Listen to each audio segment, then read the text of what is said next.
Hello YouTube viewers, this is Micah Wolf Parsons. I'm at Wolf Customs in beautiful Neosho, Missouri. I'm starting something new. I invested in a really expensive piece for my iPhone that, I'm just kidding, it's not expensive. It was like 12 bucks on Amazon. But it's a holder that I can hold my phone, and then I'll actually get some video of me working, which the 40 videos I've already posted. It just has me talking about stuff. So this is kind of a new format for my channel. Today's project, or at least this video, I'm working on that oil cooler, that D-Rail Performance oil cooler that I showed you in my last video. D-Rail did a partial sponsorship. I love their products, their quality. Now the oil cooler came with hose and barb fittings, and I don't do that. I just I like to do everything in AN hose. So as you can see up here, I've got a little fixture, and I've got some Dash 8 AN hose, stainless braided, and I'm getting ready to make up a fitting. So now everybody has their own way of doing things, but this is how I do it, and I'm self-taught. On, you know, some of these people that are just now checking out my video, you're wondering like, well, where did she get, who taught her? I grew up in a body shop, and I had exposure from my dad, his friends, of course my husband. He retired from racing midgets and building engines, so he's taught me a lot of stuff. But this little technique here, this is just kind of trial and error. So let's just get started, and you'll see. I'll let you think. I'll let you, be the judge of my technique. So the first thing, I don't know if you can see me. Okay, the first thing I'm going to do is I've marked out my length. I like to put tape on both sides, and that way I know, where I'm going to cut it, which is in between the tape. Because in the past, I've marked it out, and then I forgot which side I'm going to cut it. So I might cut it 3/4 inch short or 3/4 inch long. But doing it this way, I know I'm going to cut it right there. Okay, now, I don't use a chop saw for mine. I think the chop saw tends to fray the stainless braid quite a bit. And I found that actually using a grinder with a cutoff wheel makes a cleaner cut. And then this other thing here that you're looking at, this is actually a fixture for flaring tube, flaring tubing, excuse me. And I found that it really works great for holding your hose. Whatever, you've got some different sizes here, so I can do Dash 6, Dash 4, and I can clamp it real close, and that helps keep it from fraying. So, and as I said, I'm using Russell fittings and Russell hose. So let me just cut this off real quick, and we'll see how that goes. I'm going to come over from this other side.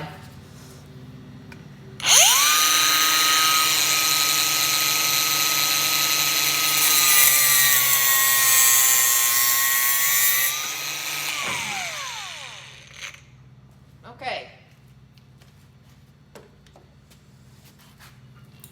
Let's see how it looks.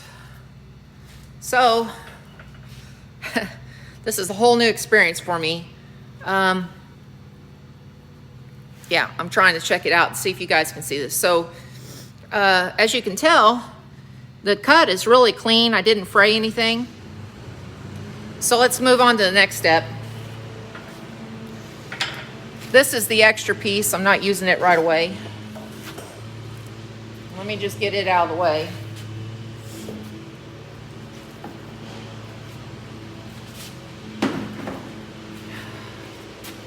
Okay, so this is actually the end of the hose that I'm working with.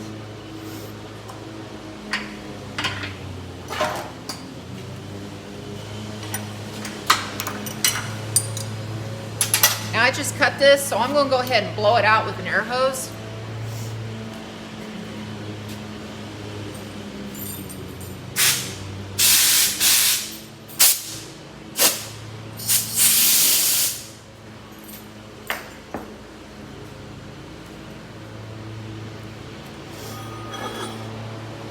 Okay. So, what I like to do, I don't use fancy tools. I know some it sells tools that are, you know, designed just for this purpose. But I just use a basic vise. I wrap my fittings in masking tape. And so, first thing what I found to do, it seems to work good, is I like to put a little anti-seize in here. It seems like it makes the braided hose work in there a little bit easier. And then I'm going to clamp it this way.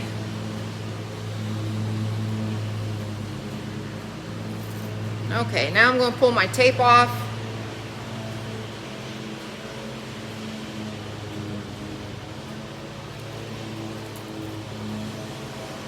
Okay, so now I always stick this in and I rotate it counterclockwise. I don't know how everybody else does it, but that's the way I do it. So, and I always start, like here's the edge that has just a little bit of fraying. I always put the fraying in first, like such. And then I just give it a twist. And I'm seated up already.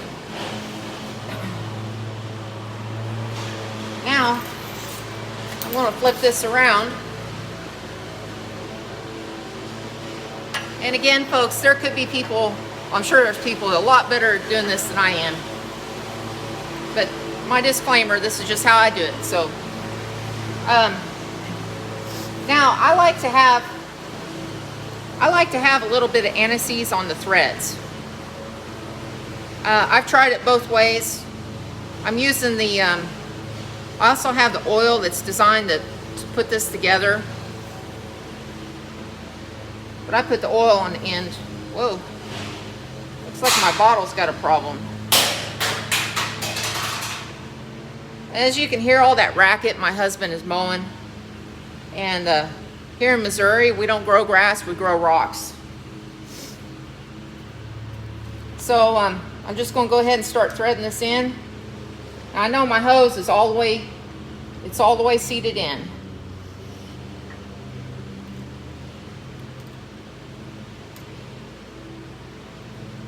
Okay, so I've got a couple threads started. Now, I'm gonna, you know, I got it clamped in the vise. I'm gonna push my hose in like this because I don't want it to back out. And you know, once you get started in there, it's not gonna back out, but you gotta hold your hose, you know, for at least 3 or 4 turns, or maybe more. I'm no expert, but to me, the anti-seize just makes this go on so much easier.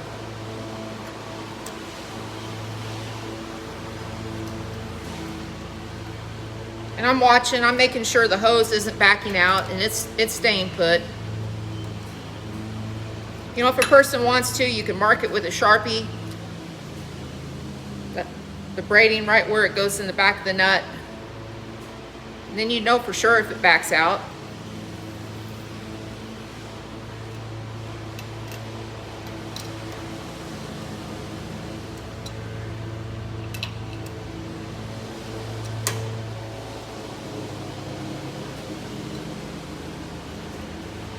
And for those of you who don't know me, I gotta tell you, I'm a very slow person to work around.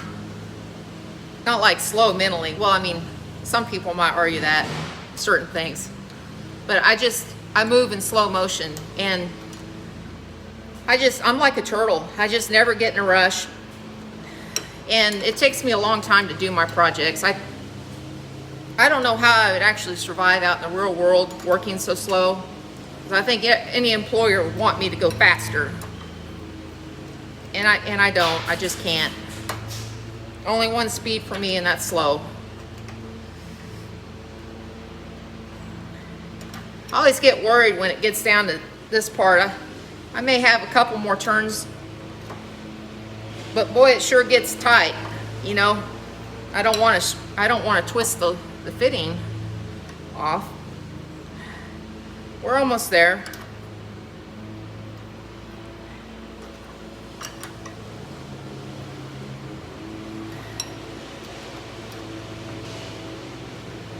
And we are tight. And the facets line up, we're nice and tight.